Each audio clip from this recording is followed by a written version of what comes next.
Proud of my guys for the way they responded. We did have a guest come in, Rick Elias, and his partner Dan Feldstein own a company in just outside of Charlotte, North Carolina, called Red Ventures. And over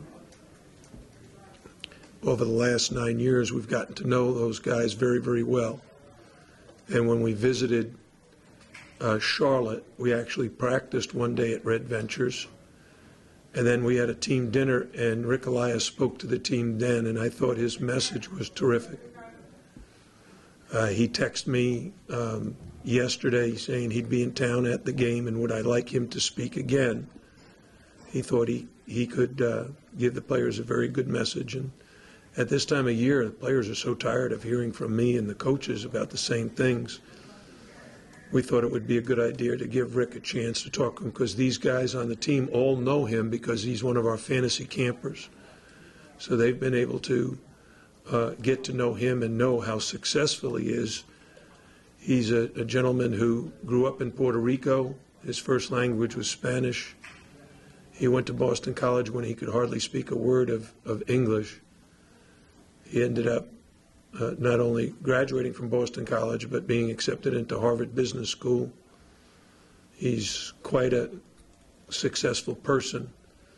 He also happened to be one of the passengers on the flight that landed in the Hudson a couple of years ago. He has some incredible life experiences, and he shared some of his thoughts with the team after our shoot-around. And I thought his message was very, very clear.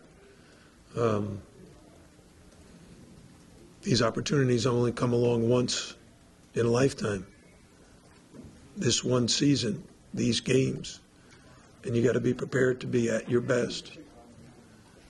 If you want to accomplish anything, you got to really work for it, not only individually but as a team. And I thought our guys did that tonight.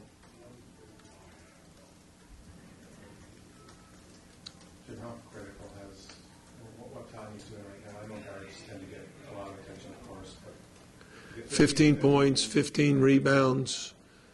The incredible part is he's been able to stay out of foul trouble for the most part, and that's a talent in itself when you don't have any other big guys around you to help you.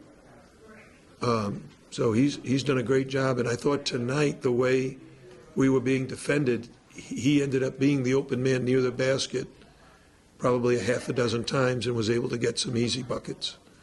And that's always builds your confidence when you can get a few easy ones.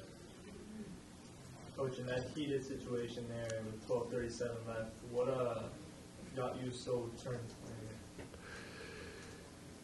Well, I think it's important that our players play with a sense of urgency, that they know that my coaches and I are as involved as they are. We're part of this journey. And I wanted to be sure at that time of the game they knew how I felt. And I didn't want anything to distract us from finishing the game the way I expected them to play. And there were a few things that happened prior to that that were a concern of mine. But there's a right time and a place to voice my concerns, and in the media is not one of those places. What, did it have to do with effort or emotion or something like that you wanted to know? No, wasn't to do with anything of our team. We were playing terrific. We were up 16 points. Several things were happening that upset me. I can't remember the last time I got a technical foul. And I can only remember taking off my jacket one time in my career before tonight. I do remember it was at Bowling Green, and some of the people afterwards said I should do it more often. But anybody who has observed me on the sideline knows that my message to the team is I want to stay cool, calm, and collected, because I want them to be cool, calm, and collected on the court. Like the last technical you got, might it have been in the ACC tournament about 30 years ago? Oh, no, don't bring that up. No, I was an assistant coach. I don't count that. I didn't deserve that either. Tonight I deserved. Jim, were you worried about going in about, human condition being what it is and all kids have a game of Saturday, kids new Vontax record? Were you concerned about that at all? As a coach, you concern yourself with every little detail. You try to express how important it is to stay focused in the present. And I thought our team did it. I actually told someone just recently that the best bonding that I've seen since Spain was on the trip to Boston when we were told the game was postponed. And we played a game of ballroom baseball, and the guys had a blast. And they were just friends at that time. It wasn't about basketball. It wasn't about the postponement. It was like, hey, if we're going to be here, let's enjoy each other's company. And there's something about that feeling good and happy and enjoying each other. It was a very competitive game. Both teams wanted to win. It was the guards versus the big men. And the game ended in a triple play. And the reaction afterwards was, man, that was great fun. And then in the game against Boston College, we had a number of opportunities to fold our tent and go home with a loss. And we kept battling back.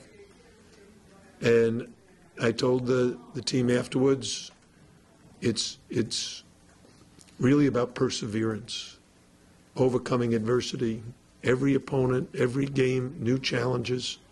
But if you guys stick together and can just give it all you have, you never know what can happen.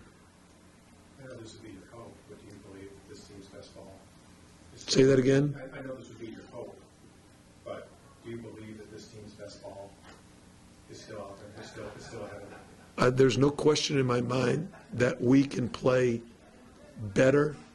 I think from that 12-minute on mark, and I told the team afterwards, I saw the team that we could be.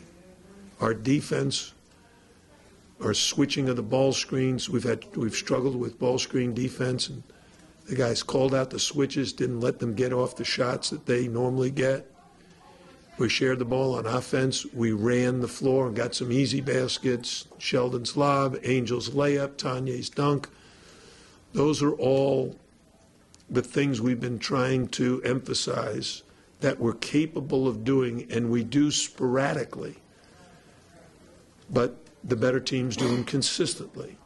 Doesn't mean you do it every time, but you're consistently good at both ends of the court. Tonight, I thought, for the second half, we were consistently good at both ends. You guys had 21 assists, 26 buckets, which is obviously sharing the ball pretty well. I believe that's right. Anything that you saw in Virginia Tech's defense, or was it just kind of you guys making a concerted effort to share the ball? Well, I think it's always about both your offense and their defense, because the guy with the ball has to make a decision to shoot or pass. And if he throws it to a guy who misses a shot, there's no assist. So you rely on guys to find the open man and for the open man to make the open shot. And we had ample opportunity to do that, and we made good choices. Jim, 5 games left. Give me your thoughts on the bigger picture. You're 17-9, 7-6 in the league with an opportunity to certainly go to the NCAA tournament. How do you see the team with these 2 straight wins, and what's the outlook? Well, I think the most important thing we can do is focus on preparing for Louisville. We have to take 1 day off a week. Tomorrow's our 1 day off. So again, we'll have only 1 day to prepare for Louisville. but we've played them once before. We know them better now, and hopefully we can play a great game on Saturday afternoon. What do you think the guys took from that game against the event? I think we'll find out on Friday when we sit down and start discussing them again. Coach, your lineup of Reed, McClellan, Palmer, Rodriguez, and Bakiri, like, you think that's probably going to be your consistent starting five the rest of the way? No, I don't. Our starting five has been based on the opponent. I would love that we could pick a starting five and they could play against any style of play. That's the best. But every team presents different circumstances. Tonight, we needed 4 guards to match up with 4 3-point shooters that they had on the perimeter, and only 1 big guy who Tanya can match up with. But Louisville, for example, plays 2 big guys. So we're going to have to make a decision as to how to match up. And one of their big guys is a first-team All-American and a monster.